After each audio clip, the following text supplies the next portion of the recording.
Sur la question de l'homosexualité, qui fait couler beaucoup d'encre et de salive ces derniers temps, le gouvernement s'est prononcé de manière ferme et claire, réaffirmant son attachement aux valeurs traditionnelles de la société ivoirienne. Nous sommes dans un état de droit, nul n'a le droit de se faire justice.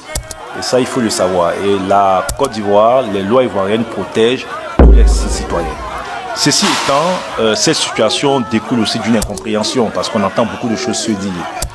Vous devez savoir qu'en Côte d'Ivoire, la Constitution et les différentes lois, notamment la loi sur le mariage, consacrent le mariage entre deux personnes de sexe opposé. C'est-à-dire le mariage en Côte d'Ivoire, c'est un homme et c'est une femme. Ça, c'est consacré dans notre Constitution et dans notre loi.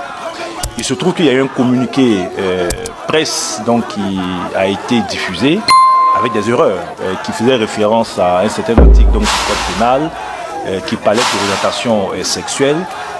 L'article visé par ce communiqué qui a été publié, en réalité, ne parle pas d'orientation sexuelle.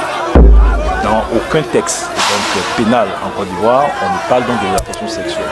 Et donc cette confusion qui a été créée a suscité beaucoup donc, de réactions.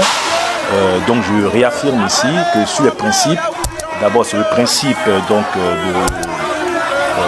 de l'état de droit, donc tous les citoyens, et nul n'a le droit de se faire justice.